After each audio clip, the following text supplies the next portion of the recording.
A very good morning, all. I'm Mrs. Karuna Reddy on behalf of the Department of Microbiology and Biotechnology of Patkar-Varde College. Welcome you all for the one-day RUSA sponsor state level webinar. It gives me the immense pleasure to welcome our guest speaker of the day, Mr. Sam Maladkar, the Director of Mpower Energy Private Limited. I will now give a brief introduction of our college.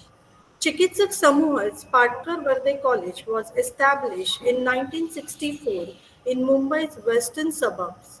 Our college is an autonomous college affiliated to the University of Mumbai and be re-accelerated with the A plus grade by NAC third cycle with an institutional score of 3.53.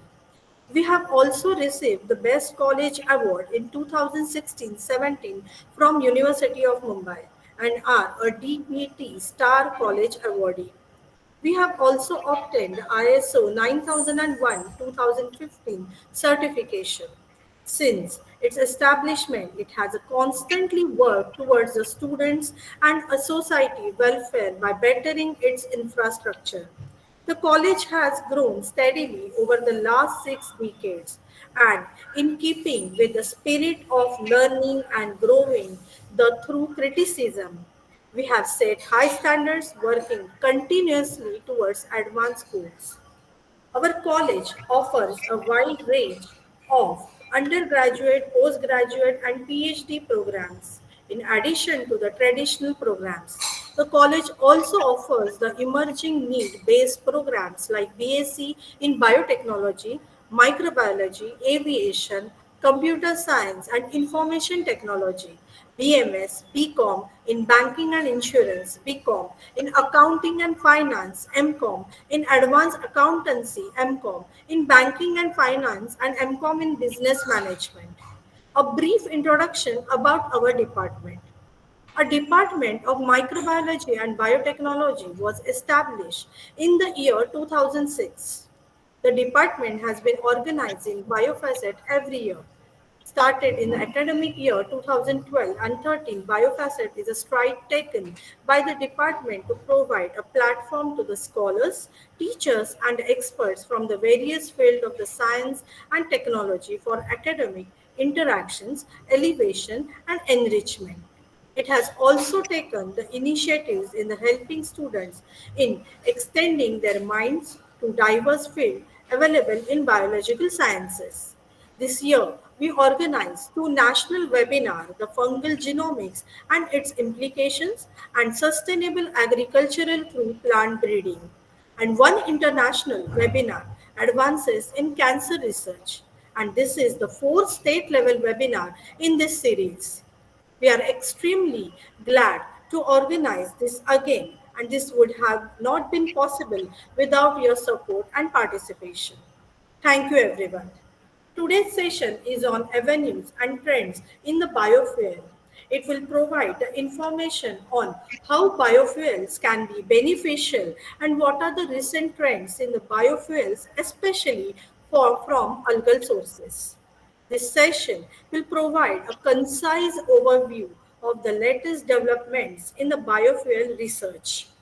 Mr. Sam Maladkar will guide us on advancement in the biotechnological approaches from enhancing biofuel production. Our focus is today on the promising future of the biofuel as a viable and eco-friendly alternative to the traditional fossil fuel. With a great honor, I introduce today's speaker, Mr. Sam Maladkar, a scientist and a chemical engineer specialized in development of various process, know-hows, and technologies in the field of energy, petroleum, chemical processes, and biotechnology. Along with a formal chemical engineering degree, Sir has hands on experience in setting up several projects related to the field of petroleum refining, fermentation, enzymatic processes, biodiesel, ethanol, and clean energy technologies in the association with the Mpower. Sir gained extensive research and development experience as a scientist in formative years and have developed a technologies and secured patent through original research. Sir secured several awards for the excellence in the field of energy and process technologies. Join me in welcoming Mr. Sam Maladkar, a visionary scientist and a project professional whose concise and influential contributions are driving positive transformations in the realm of avenues and trends in biofuels. It is indeed our pleasure to have such an eminent speaker with us today. Before we begin with the webinar, I request all the participants to be kindly patient. If any technical problem arises during the webinar, we will try to resolve all the technical glitches. Kindly post your questions in the chat box. It will be answered at the end of the session. We are sure that this webinar would certainly complement to your learning objectives. Now, I would request Sam sir to address the webinar. Over to you, sir. Okay, I'll just. Okay, are you able to see me, everybody, and hear me? Yes, sir. Okay, fine. So, morning, everybody, and it's really a pleasure to be invited to your college to present a webinar to your college. And as a scientist and as an engineer, it's a pleasure, to guide the younger people to in their walk towards scientific work and to achieve scientific progress in their respective fields. So I'll come to the topic. So let me know. Can we? You can make it interactive if you like. Of course, we have a question answer session later on. But how much time do I have for the presentation? It's about 45 minutes or an hour, or how much is it? Sir, it is fine. You can take a 1 hour also, 60 minutes. Okay. All right. So, let us. So, I'll start. Share my screen. Okay, and we'll start with the presentation. Ma'am has already given all the information that what's to be told to you. So, you all are familiar with my background and experience. So, I'll start with the presentation immediately. Okay.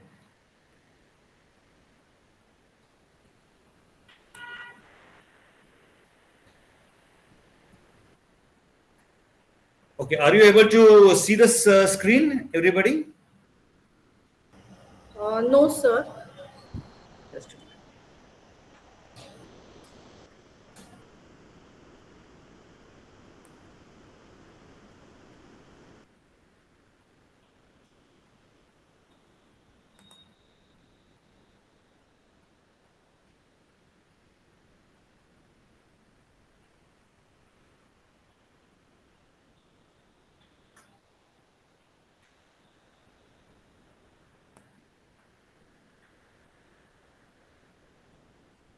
अरे इथे हे share screen करून घे जरा याच्यात आहे ना share screen कुठे इथे हे ना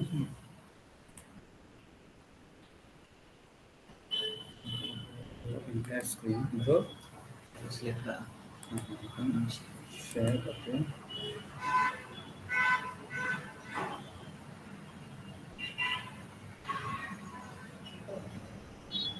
Yes, sir. The screen is visible now.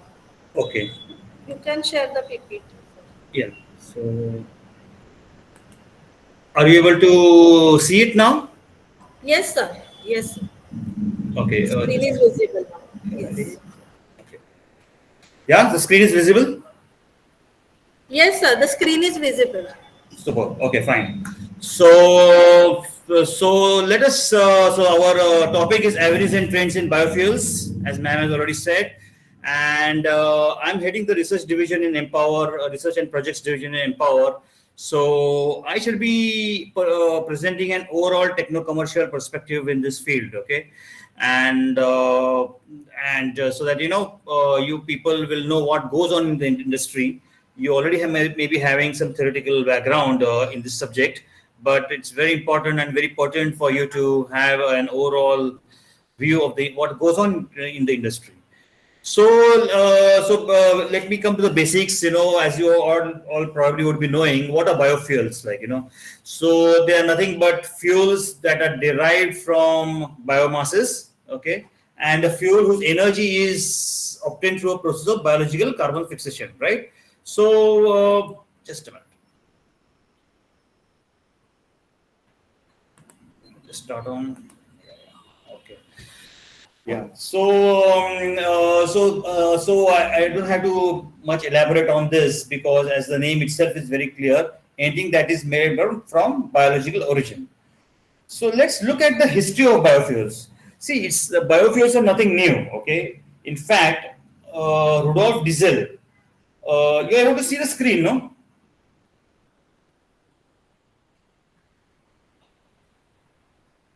Hello. Yes, sir. Yes, sir.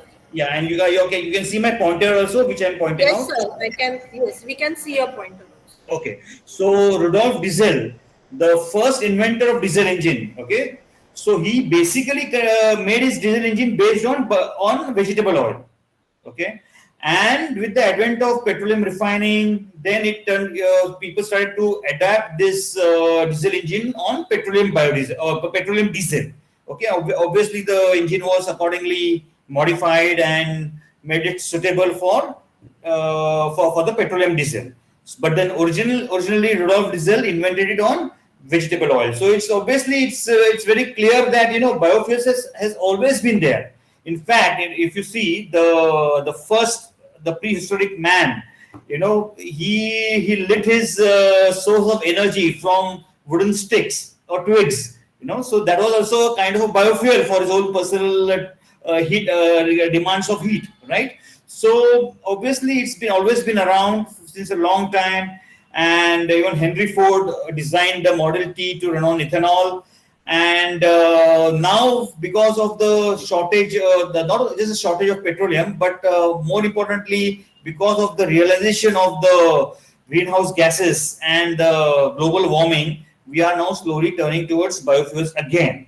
So it's back to square one where we all started from. So that's the history of biofuels. You can just have a quick look at what has the major thresholds that have been achieved in the field of biofuels, such as in 1984, Burlington Electric in Vermont built a 50 megawatt wood-fired plant. Ethanol is now currently been practically in so many countries been added to petrol.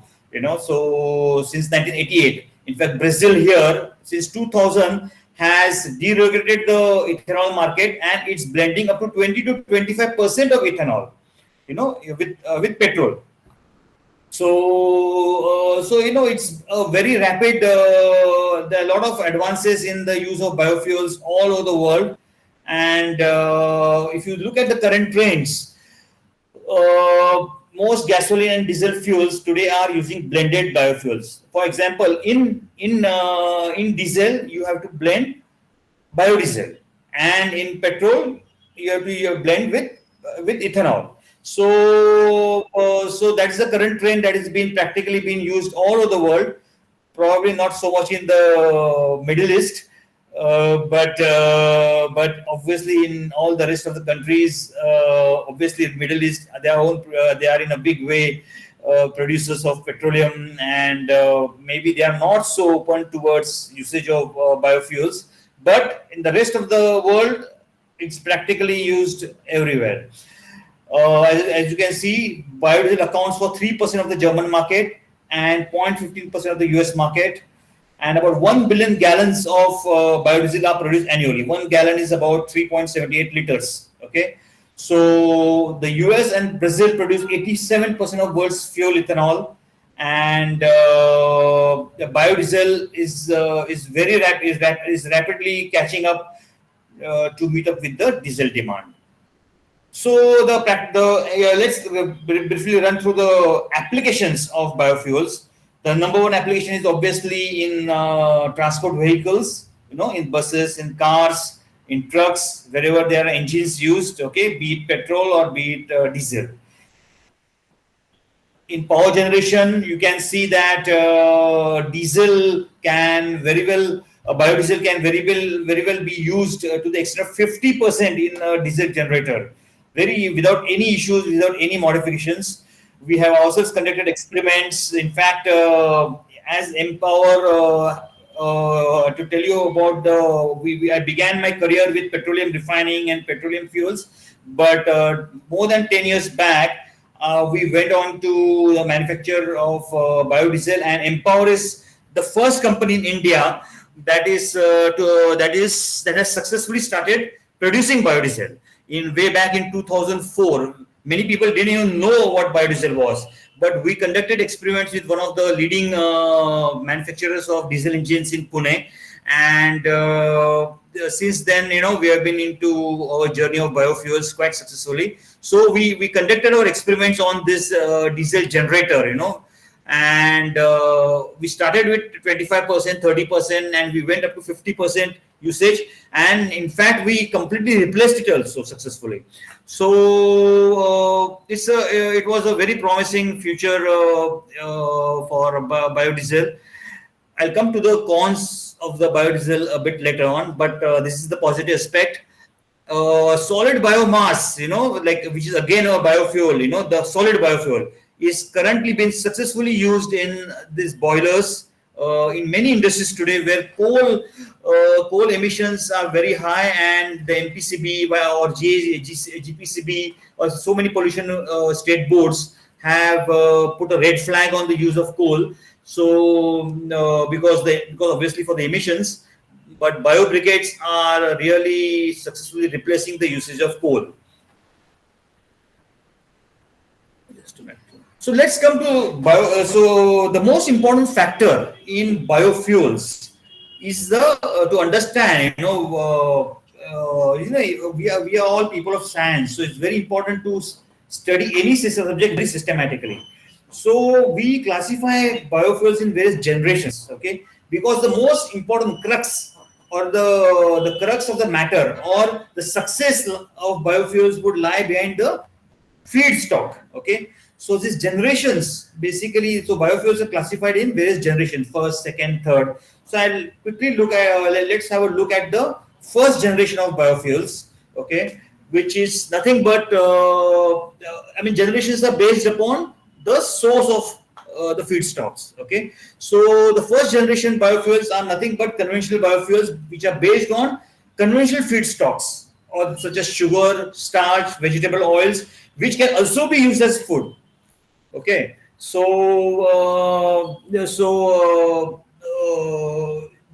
obviously a food versus fuel debate that is going on, but that's how the first generation biofuel relied on, where it was for example soybean oil or coconut oil or groundnut oil. These are obviously foods. This is all we use this for cooking purposes also, but people, in fact, even we have started, we used it at a point of time to make biofuels. So these are the first generation of biofuels. Let's look. So corn is one of them. Okay, for ethanol. Okay, for ethanol, corn obviously is again a food, and but from corn or maize, we are very successfully making ethanol, and so it is again a first generation of feedstock which can be used for biofuels. So obviously there are some pros and cons behind it, but the advantage is that there's already a lot of maize cultivation that's already going on in US and in India and in so many regions of the world. So it's definitely a very strong contender to make ethanol. Okay, so as you know, the government of India has already launched a very promising program to use ethanol in blending with petrol. And today they are using 5%, obviously, because there is not so much of supplies. But they want to extend it to 10% and maybe to even 20%. Brazil, they are already using as much as 22% of ethanol in petrol engines. So this is a very strong contender of raw material for ethanol manufacturing. Let's look at the sugarcane. Has always been used. Brazil is one of the highest grower of sugarcane in the world, and US is also very rapidly catching up. In fact, I think they are now ahead of Brazil. But it's a very straightforward process to make. From sugarcane, you crush sugarcane to get sugarcane juice, and then you ferment it to make ethanol. So the sugarcane is also has always been a very great contender to make ethanol, which is been rapidly being used as a biofuel. Let's look at soybean. Now, this is a very important because soybean is a rugged crop, and India is also upping up its growth of soybean all over the world. All over the region, and in many regions of the world, also soybean crop is being cultivated, and the soybean oil has a great yield. It goes up to 30% of oil can yield per kg, and you get almost 275 to 280 liters of biofuels from soybean oil. So again, it's an excellent contender for biodiesel as a feedstock for biodiesel. Now let's look at the second generation, which are perhaps more important, so that there's no, so we avoid the food versus fuel debate. Now, what are second generation biofuels? They're nothing but biofuels that depend on feedstock that are not suitable for human consumption. Or such as Jethropa, or maybe where a feedstock can be grown on marginal land, or where there's a shortage of water. Okay, so let's just a minute.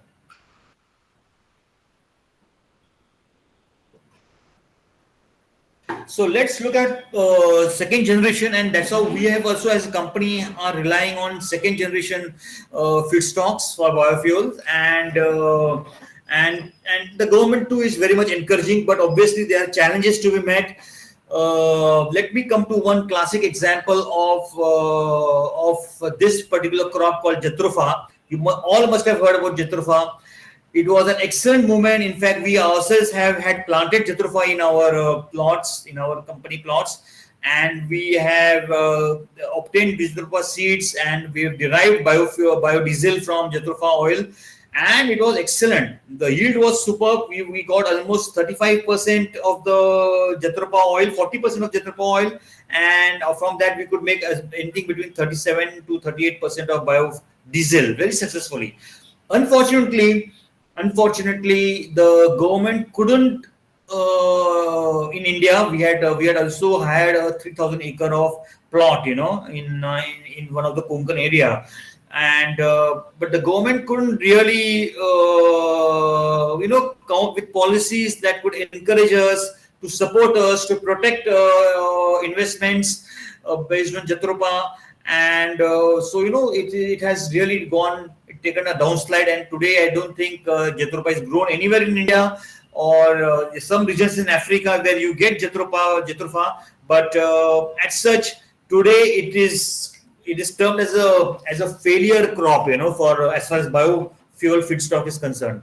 But similar is camelina or karanja. Karanja is a huge tree.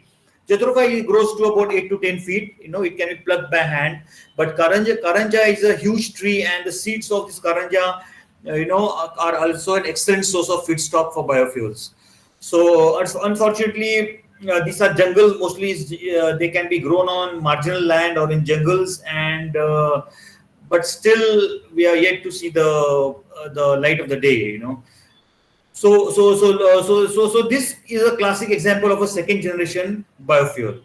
Let's look at used cooking oil. Now, yes, in India, this is also a very interesting story.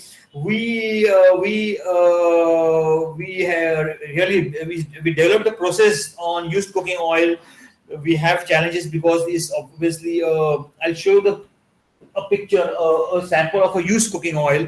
Can you all see this bottle? Are you able to see this bottle?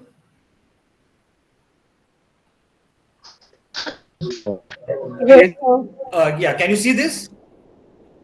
Okay, anybody can reply. Okay, in case, yeah. So yeah, so this is used cooking oil. You can see the sedimentation that is down here, and the clear layer that is up. But this has been kept like this for almost a couple of months now. So this is used cooking oil, and from this also we made a very good quality of biodiesel, and so. But then obviously in India, To get used cooking oil, it's a challenge because obviously we don't have that culture to throw away the cooking oil. We use it till the last drop. The first cut, the second, third, fourth, it goes on and on. But there are now organized companies, even Haldiram and some other companies, which are giving out used cooking oil. But the percentage with which we should be getting it, it's not available right now. There are some companies where they are sending their vehicles or with tankers to collect this used cooking oil from hotels all over the city. But we are just able to come with a very minute quantity compared to our requirements. So obviously, it's not a very dependable source as the industry is concerned. Industry requires a more dependable source of feedstock. And what we get is, supposing our plant size is something like 3,000 tons a month, but we are not even able to get a feedstock of 100 to 200 tons per month. So though a very good source, we can't depend upon it as an industry model is concerned. Let's look at the woody biomass. Obviously, coconut, oil palm, poplar, and pine. These woods are excellent to make solid biofuels, and so we can make biobriquettes. I'll show you a picture of. I'll come to biobriquettes a bit later, which I'm addressing shortly.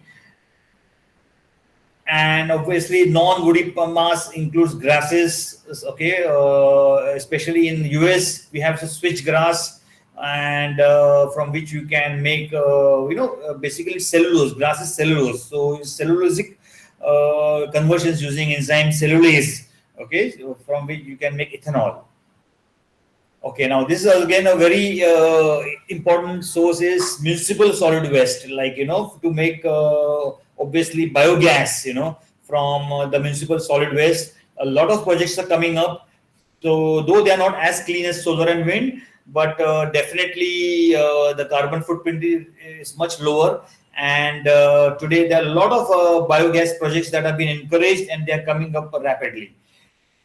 Obviously means this you have methane, that biogas is nothing but 70% methane, about 60 to 70% methane.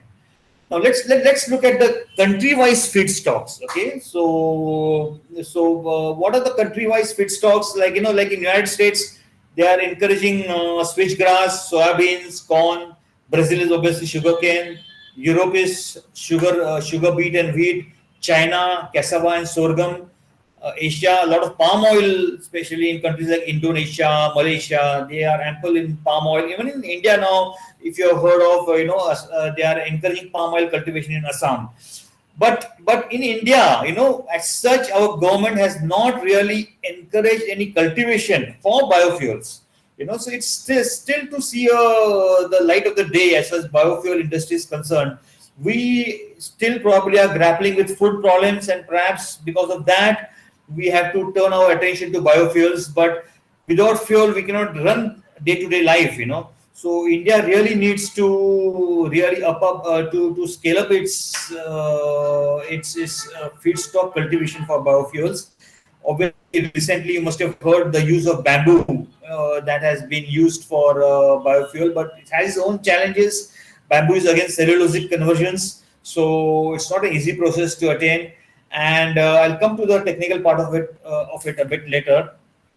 So this is the so we have to really, as a country, we have to really work on its feedstock sourcing for biofuels, for industry to really start up. Today anybody wants to put up a biofuel factory. We also have a consulting division where we help other companies set up industries, for biofuels. But we really find a lot of challenging situations where investors say, okay, where will you get the feedstock? So this has yet to address.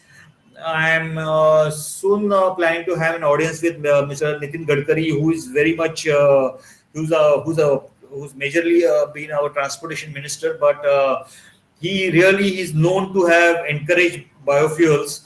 But with my experience in this biofuel industry, I would like to share it with him, and probably we could me and people like us, like we could together resolve this feedstock crisis, I would say, that India is facing. Now let's come to the production processes. Okay, so now for ethanol, the main driving factor is fermentation. Okay, for biodiesel is the pillar is trans-esterification reaction. Biogas is nothing but anaerobic digestion, and biobriquettes is nothing but compacting.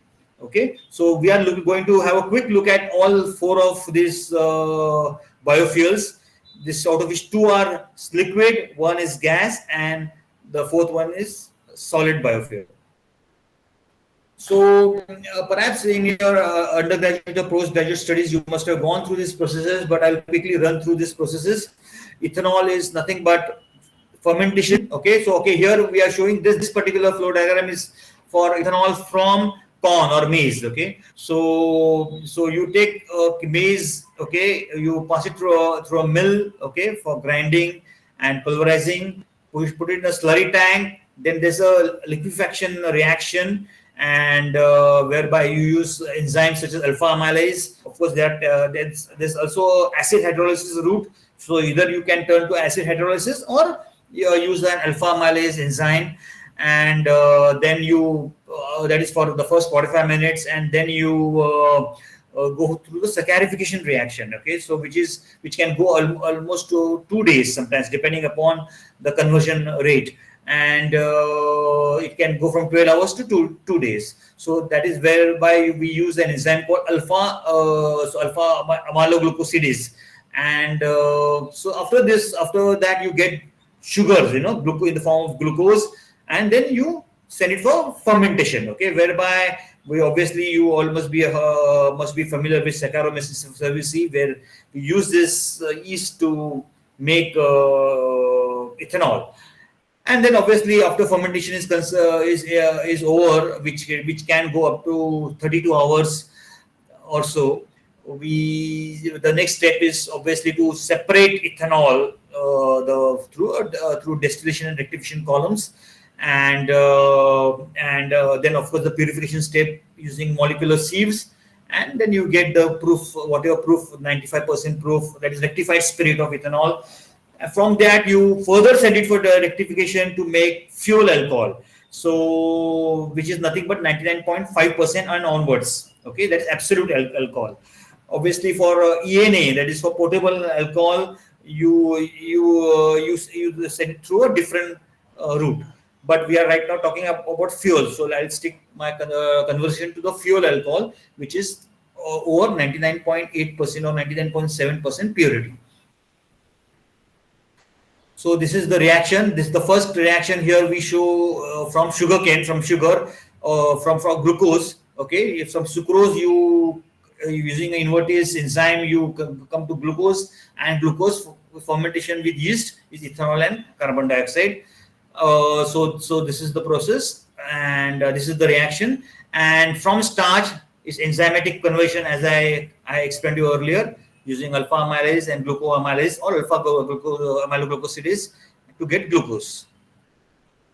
So this is the picture of our, you can see me over here, and this is the rectification and the distillation column, which is used for ethanol distillation after the fermentation is over. So let us look at the specifications of ethanol that we produce. So what is important? The most important factor is probably the octane number. So you can see here the octane number of ethanol is 108 vis-a-vis the octane number of gasoline. Okay, so obviously what is the octane number? This octane number is nothing but an anti-knock property in an engine. Okay, so it with a better anti-knock, the engine life will increase and you will give better fuel efficiency also. So this is the most important factor, and probably apart from the lower emissions point of view, the anti-knock property is a very determining factor. Okay, and these are the other parameters that are normally checked while selecting a fuel. Okay. So whenever we have to supply this fuel to the oil companies, they go through all these checks, and if there's any deviation, there are rejections. So obviously, process-wise, we need to be very clear about what we achieve and what we can give. We have to send our test reports with these parameters. Okay. Okay, now let's look at biodiesel production. Biodiesel production is relatively simpler, but still quite tricky because the feedstock we get various types of feedstocks with a lot of impurities. So here is where we conduct the trans-esterification reaction, which is nothing but it can go about 8 to 10 hours reaction using methanol, okay, or ethanol, okay, in presence of a catalyst such as NOH or KOH or maybe indigenously developed catalysts. Okay, so I'll come to the reaction a bit later. So after transformation, obviously it's nothing but separation to the two phases. You get upper phase which is biodiesel that or a ester, and a lower phase which is nothing but glycerol. And then obviously you have to separate this with a washing reaction, because obviously this biodiesel phase will have methanol. So the excess methanol will need to be separated from biodiesel, for which we wash it with water. Methanol being soluble in water will be separated from biodiesel, and then again we have to separate methanol from the biodiesel. So this is how the process looks like. And obviously then we have to use some filtration steps for the purification part. Let me come to this transdistribution reaction. So this is the fatty acid, the triglycerides that are in most fatty acids. Okay, and this is the methanol that we have used. You can obviously use C2H5OH, that is ethanol also, but here we are showing NOH as a catalyst, but even potassium hydroxide is an excellent catalyst.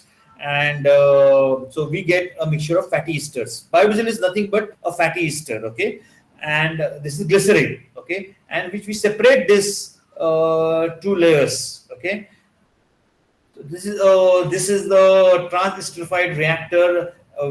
Picture of that, which I took it in the US. I was based in the US for many years, so this is our factory picture of a reactor of the trans-esterification reactor. So biodiesel interestingly has a lot more technical specs compared to ethanol. We have as much as 27, 28 specs, and because we have to deal with diesel engines, which are very critical to the transportation industry. So the oil companies go through a lot of stringent checks. And so these are the various parameters. Again, the most important parameter here is the cetane index, which also determines the anti-knock property of the diesel engine. Okay, so you can see the cetane number of biodiesel is 56. Okay, while diesel has a cetane number depends on the quality of diesel, but it has a cetane index of about 48, 49, 50 sometimes. So it is still 5 points lower to biodiesel cetane index. So again, it really builds up the anti-knock property of the engine, and apart from the lubricity, and so when you increase lubricity, the engine life also increases. And so biodiesel is indeed a very, very beneficial fuel for the diesel engine, which is normally used up to the extent of 20%. So it's 20% biodiesel to 80% diesel. That is in that proportionate we are using it. So okay, now let's come to the biogas production. I think biogas production, many people in the villages of India and everywhere else also are familiar with. This is a digester where we use garbage waste, agriculture waste, and this goes to a digestion process whereby we can use the bacteria that can enhance the methane production. Okay, and obviously then you get biogas, which normally has 65 to 70% methane. And then you can isolate biomethane. You need to go purify it, strip it out or strip it out from the H2S or the other impurities that it will carry, and maybe deodorize it so that it becomes suitable for biogas used in vehicles. Okay, so the government again is very much encouraging this particular biogas production. See, right now, if you know, CNG is used. Okay, CNG is nothing but it's from petroleum. It's what we are getting it from the refineries. So it's methane from the refineries that is used to, and compressed at 300 bar. And so the government is of India is now encouraging the use of biogas to replenish it with your CNG tanks. And I'll come to the cost of the project a bit later on. So alternately, you can send this biomethane to the grid, or you can make, as I showed you the diesel generator. You can fire it in a diesel generator and send the power to the electrical grid, or directly send it to the gas grid. So this is the biogas production. The specs are a little less stringent compared to the other fuels. So as you can see, the methane percentage is 64%, which we need to purify more, and strip it out of all the other impurities. Okay, carbon dioxide is also very high, and H2S, which is a foul-smelling gas, also needs to be stripped off. As you can see, the calorific value, which is a very important factor behind fuels, is pretty low in biogas or methane. Methane itself is 6,000 kilocalories per cubic meter. So that's again a factor which I'll come to it a bit later. Okay, now this is also interesting. This is solid biofuels. This is nothing but briquettes, which can be made from any vegetable feedstock. Not a feedstock. We can be the substrates, or the corn kernels, or soybean flakes, or the coverings, groundnut also, or soya also. Now this particular, what you can see is from soybean, which is a bit darker in color. I have a actual this is how it looks like. Okay, yeah, this is soybean biobriquette. Okay, it's a bit harder compared to groundnut, or from bagasse also you can make biobriquette. So this particular is soya based, and this is used in the boilers that I had shown earlier. It's a simple machine, probably the cheapest of all the biobriquette projects. So it requires a compacting machine, as you can see, a compacting machine at one of our vendor sites. Okay, and probably you can set up this project in as low as 30 to 50 lakhs, So this is probably the cheapest of all the biofuel projects. Okay, these are the specs of biobriquettes that are normally accepted by the industry. Okay. Okay, now let's come to the pros and cons. I think I've got another 10-15 minutes, so I'll rush up a bit. So the biofuel pros and cons. Let's come to the cons first. Okay, what are because whatever you look at, you have to look at the flip side also. So again, as I said, one of the first things is the feedstock cost. Okay, because of the lower production and availability, the feedstock cost is on the higher side. Okay, so that's quite a challenge. Yeah, another important the fuel versus the food debate. A lot of intellectuals in every field, and India is full of intellectuals. Okay, so we have a lot of fuel versus food debate going on, where the opposition will say that no, the khane ko nahi hai yahan pe, and people want to make fuel, and but so that will always carry on. So whether farmers should grow this feedstocks for fuel, but as I said earlier, where there's scarcity of water or marginal lands, there's absolutely no problem in growing second generation biofuel feedstocks. Okay, so that is how the argument should be put to the government, and how the government should be encouraging the cultivation of feedstocks for biofuels. The usage of water, again, that's a debatable matter. Okay, so any feedstock that will use lesser amount of water will be the preferred feedstock. Okay, and again, like there's again a challenge where some say that, and again an intellectual debate where the entire life cycle of a biofuel is considered. It may actually generate more greenhouse gases, but that may not be true in the real sense, because even like if you are throwing away nothing of the biofuel when we make the biodiesel. Okay, I'll just show you the sample of the biodiesel that we have made. Okay, from this feedstock. So this is the used cooking oil, and this is a nice, neat and clean biodiesel that we have made. Okay, you can see this biodiesel that we have made it in our factory.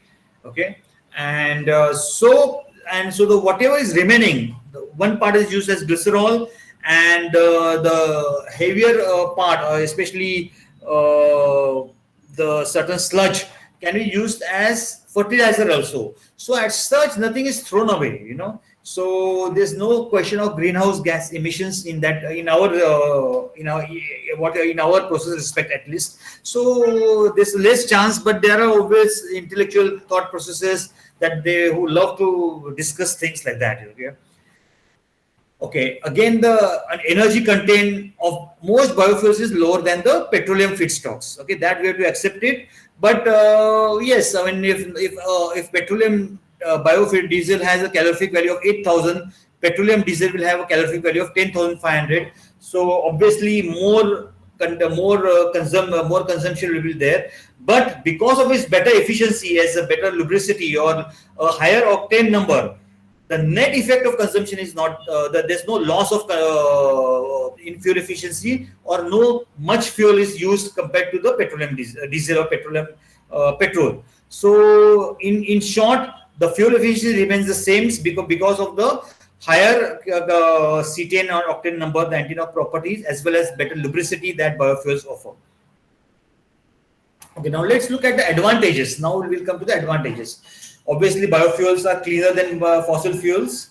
Okay, reducing the greenhouse gases, particulate emissions, and obviously lowering the sulfur content in the emissions, and so lowering the risk of acid rain. It has fewer polycyclic aromatic hydrocarbons, which have been linked to cancer. So there have been, if you heard about tire oil or plastic oil, so these are nothing but they can act like diesel, but or light diesel oil. But with our experience, it's a very obnoxious fuel. We don't even forget a barrel. We don't even keep 1 liter in our factory because it's a very obnoxious material, and it constantly keeps on emitting a lot of benzene or toluene based petrochemicals or compounds, which can be very harmful for the lungs and can lead to cancers also, not only to the workers who are working at the plant, but also for the manager who sits in his cabin, so it can be so harmful. So but this has to be thought of, this has to be realized. Gujarat has banned the use of plastics and tire oil, but Maharashtra is still doing that. So not a very forthcoming movement, I would say, as far as plastic oil is concerned. But okay, now coming to this biofuel advantage again, it reduces the foreign exchange. Okay, because most of the petroleum feedstocks or even petrol or diesel is imported in the country, so we lose a lot of foreign exchange. Employment opportunities for farmers and factory workers. This is a very big advantage. Biofuel revolution can truly enhance farming, as well as with more factories coming up, there will be more employment, not only for the workers, but also for you scientists and engineers and science students. So it's a big opportunity for employment. And the next advantage is the lower cost of biofuel projects. I'll come to this a bit later on in another slide.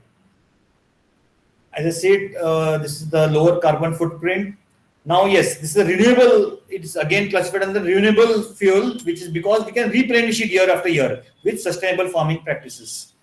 Okay, now coming to this project cost, as you can see, a petroleum, an economically viable petroleum plant is as much as 5,000 to 6,000 crores. Okay, I'm not saying economically viable plant. So this is the 6,000 crore petroleum refinery, which obviously is much bigger compared to ethanol or a biodiesel economically viable plant. But an economically viable plant for ethanol can be as low as 30 crores to 50 crores. Biodiesel is 5 to 7 crores. Biogas is between 5 to 6 crores.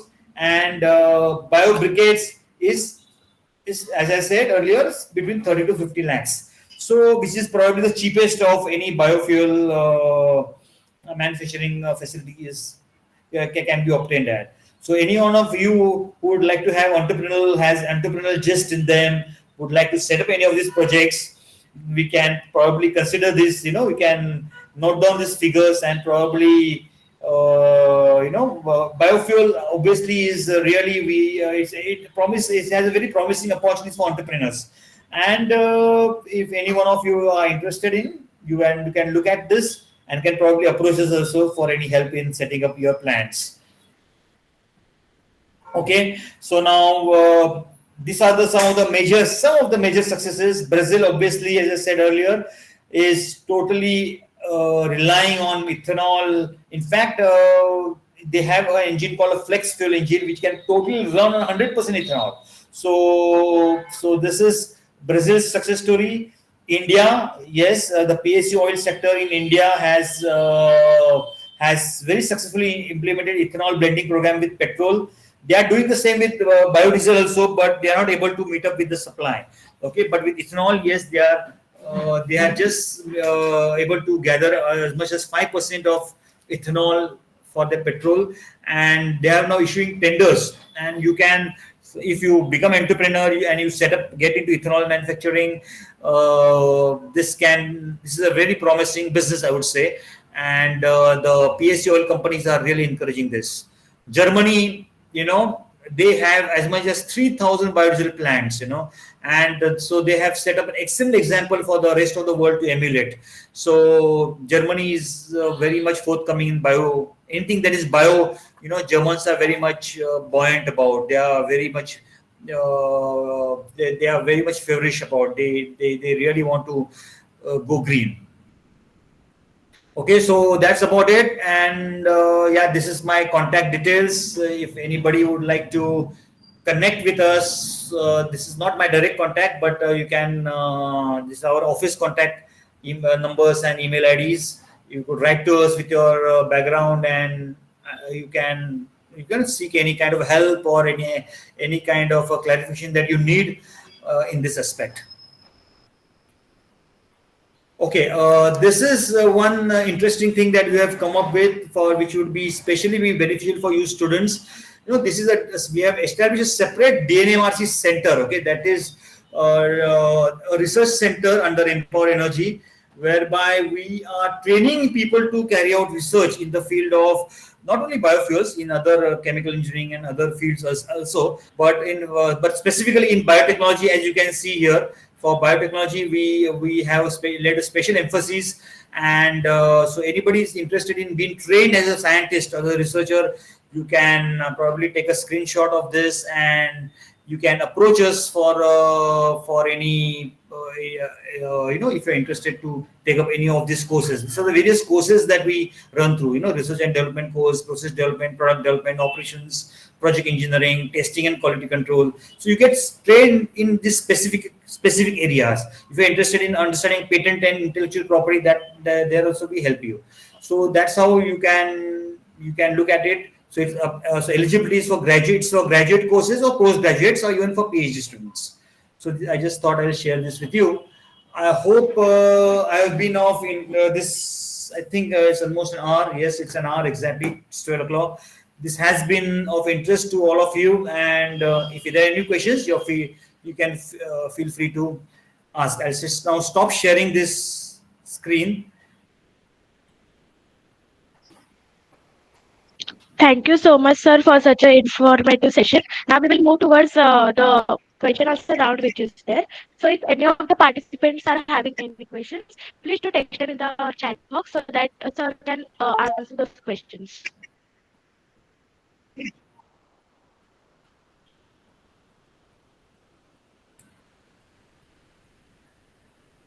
Okay. There is one question from SY Biotech student Abhinandan Moria. He is Yeah. asking that I am. from Okay. all sugarcane sources would be less expensive to create biofuels. Okay. Okay, from all sources, sugar will be less expensive. No, not necessarily. No, because in fact, sugar cane, as I said, it again becomes the first generation biofuel. Okay, and the first utility of sugar is obviously we all need sugar. So in fact, recently the government had put a ban on the use of sugar cane or sugar cane juice on the use of ethanol for biofuel. Okay, so you're not supposed to, but there, because there's a shortage of sugar. Okay, so now again, this was during the last 6 months. Now again the sugar cane, it has come up to the production levels, and now they have opened it. So obviously, sugar cane is not the best possible source for biofuels. In fact, there are other sources, various other starch sources, cellulosic sources, which can be cheaper compared to sugar cane. Um, okay, feedstock. Omkar has asked about what is the meaning of feedstock. Feedstock is nothing but a raw material. Okay, what is required for making biofuels? It's nothing but a raw material. What is the calorific value for what particular biofuels? See, various biofuels will have. Answer it generally. Uh, that various biofuels will have different calorific values. Okay, so as I said, like biodiesel is 8,000. Ethanol will be ethanol is again lower, 7,000 to 8,000 kilocalories per kg. Biobriquettes, as we saw earlier, it is just about 4,000 kilocalories. Methane has a calorific value which is lower compared to LPG, so or petroleum methane. So obviously the calorific value of biofuels is lower, but it doesn't necessarily emit in the loss of fuel efficiency or upping up the cost, because it is more efficient, because petroleum compared to petroleum feedstocks, these have better anti-knock properties. Okay. Um, how can we tackle fuel versus food debate? Okay, that is a big. Probably it's an answer left for the government, because this is not something which, as an entrepreneur or as an industrialist, that I can handle. It's a very big debate, because the government of India, unless they feel that you have to. This has been asked by Manjiri, right? So unless the government feels that the fuel is getting cheaper and reliable source of fuel is of utmost importance, they cannot really we cannot circumvent this problem. But as I said, it can be tackled through the use of second generation biofuels, which do not cater to the human consumption of food. Okay, so your answer to this question would be to use second generation of biofuels, or even the third generation, which can also be used, which are not at all in the food segment, which people may not be even be in knowledge of. So it's very important that this debate has to be overcome. But as I said, resorting to second generation biofuels would be the answer to this. Thank you, sir. Any other questions? Okay, yeah, somebody, Abhinandan has said algae can also be used as biofuels. Yes, it's as I said, it can be classified under third generation of biofuels, and a lot of work has been done on algae also, but it has its own challenges, and we are also researching on it since a long time, and so it's a good source, but it has its own challenges, and it's a different topic by itself.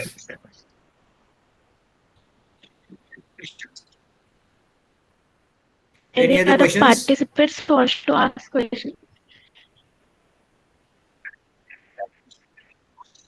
So I'm glad to see there are almost something like over 111 participants. So I'm very happy that a lot of people are interested in this. Sir, there is one more question. Is biofuel more unstable than hydrogen fuel?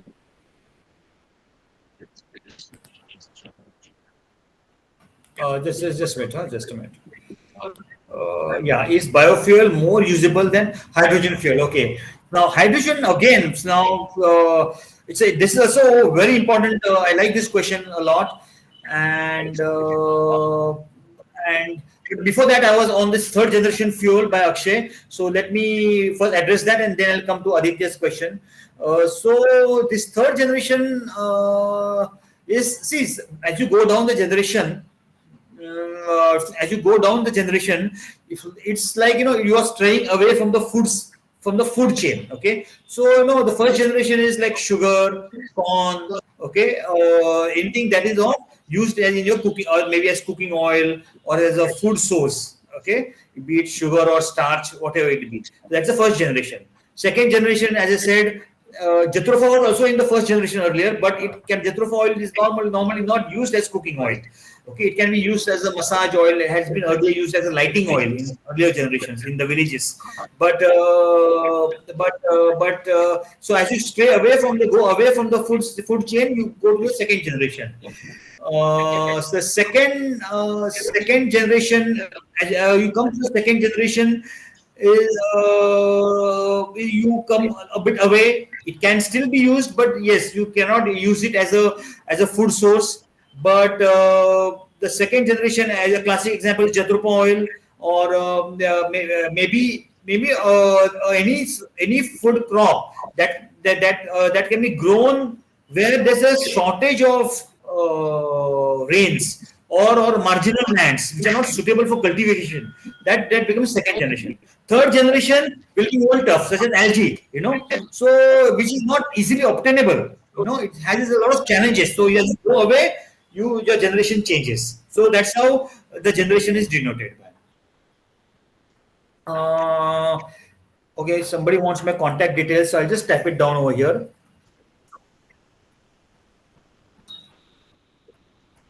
So this is my mobile number, and I would say, but please don't call. Please WhatsApp me instead of calling directly. So first WhatsApp me, introduce yourself, and then I shall tell you when to call, and then I can take your call. Okay, but initially please introduce yourself through a WhatsApp. So just written it there. If you want my email ID, I can write my email ID also. That is Mpower Energy at. Oh, sorry, I'll put this. So it's empowerurja@gmail.com. This first will be received by one of our administrative officers who will address the query to me. Okay. Now, so these are my contact details. Now I'll come to this. What is biofuel compatible to hydrogen fuel? I'll like to answer this. It's a very good question. And what is anti-knock property? Okay, I'll write the anti-knock. The correct spelling for anti-knock is this is the anti-knock. So anti-knock is nothing but in the engine, the smoothness with which, to put it in very simple terms, the smoothness with which an engine works. Okay, that is the anti-knock property. Okay, which is determined to the fuel efficiency. Okay, which is related to the fuel efficiency. So that is the anti-knock, and that is determined by these two factors: cetane number in diesel engines, and octane number in petrol engines. Okay, so this is how the anti-knock property is governed by. Okay.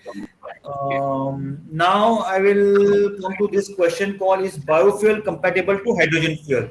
Hydrogen is a different aspect. Hydrogen fuel is what is hydrogen?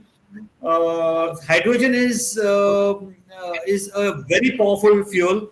The calorific value of hydrogen, I just type it down, is 35,500 kilocalories per kg. Okay, so it's a living bomb. In fact, most of you must have heard about this hydrogen bomb, which the US dropped on Japan. So that was, so obviously now we have come to atomic, but hydrogen bomb, it was a bomb. So hydrogen is a bomb by itself. It's a very powerful fuel, but it can be used as a fuel if it can be properly administered. Okay, the storage, hydrogen storage itself is a challenge.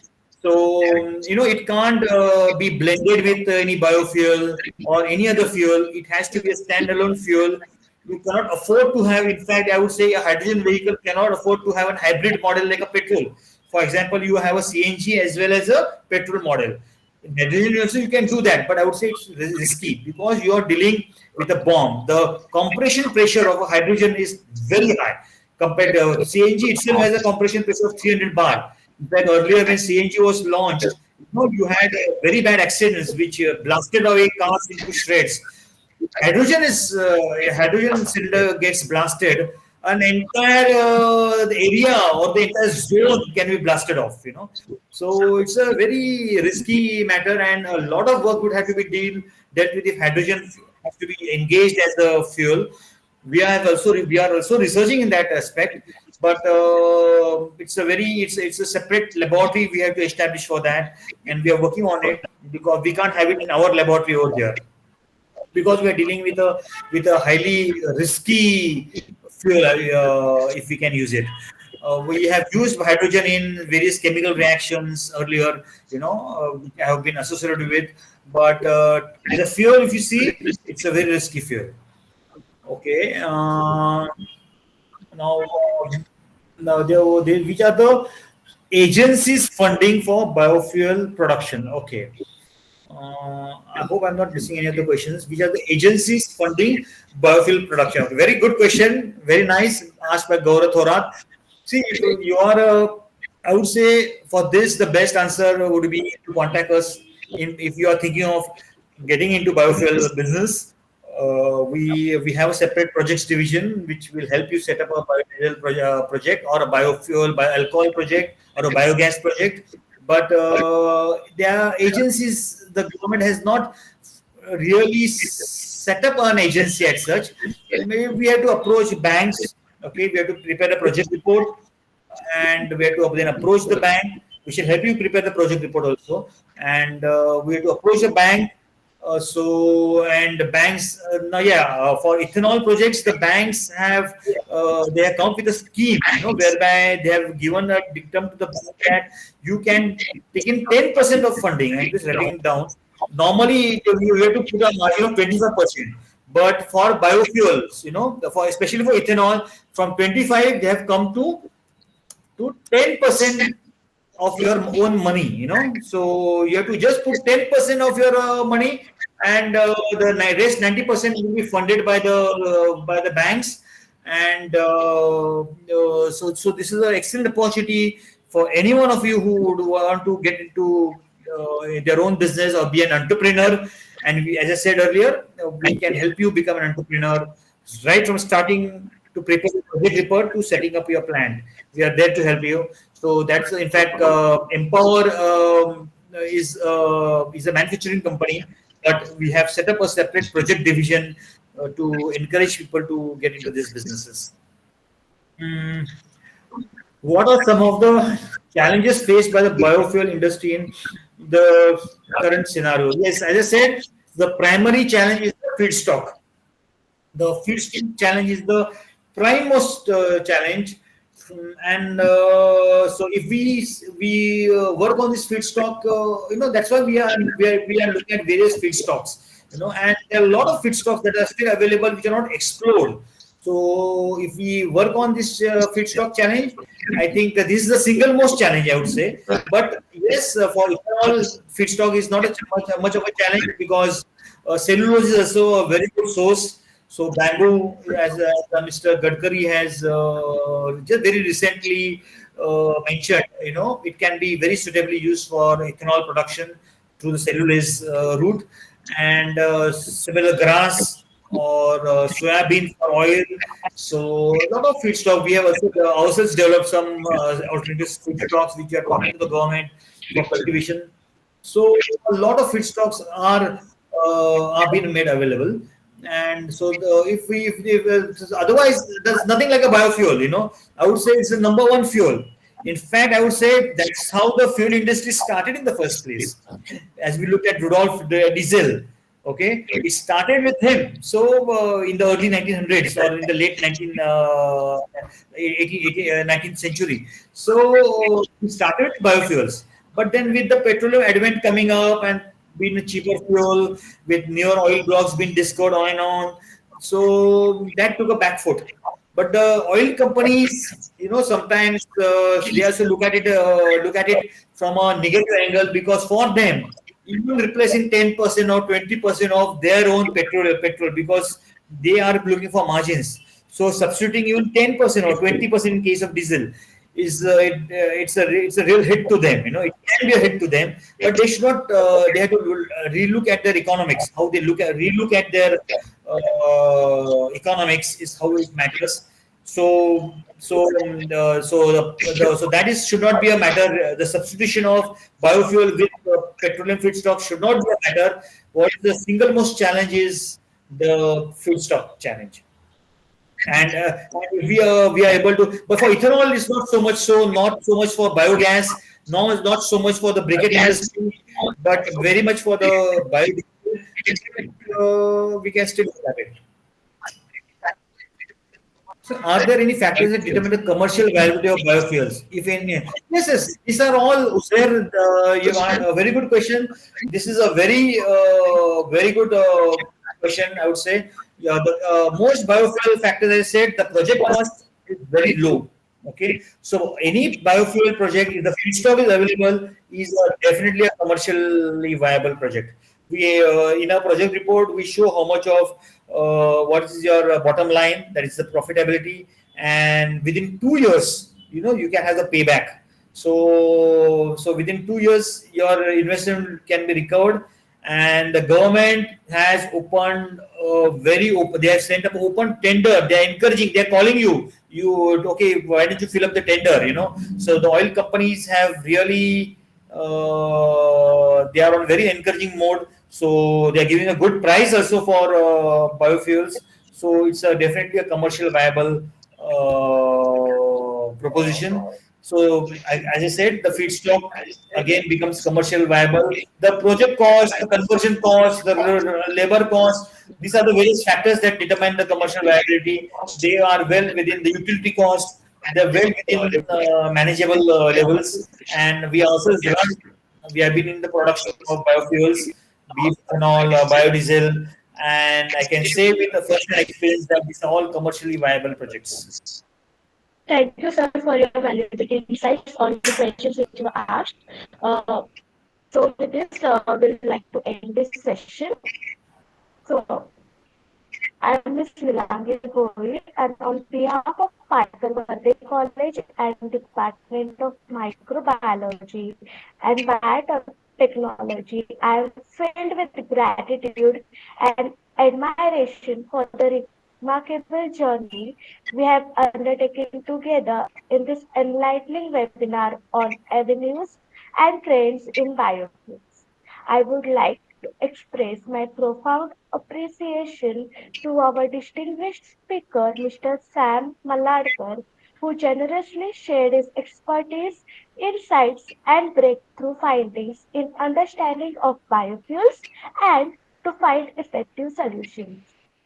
I would like to thank the management of Chikitsak Samuha, Chief Education Officer Dr. Malakar ma'am, our principal Dr. Pratibha Gaikwad ma'am, Chief Coordinator of Sciences and Coordinator of Microbiology, Biotechnology and Bioinformatics, Mrs. Ruchita Dalvi ma'am, and to our sponsoring organization RUSA for your constant support and encouragement.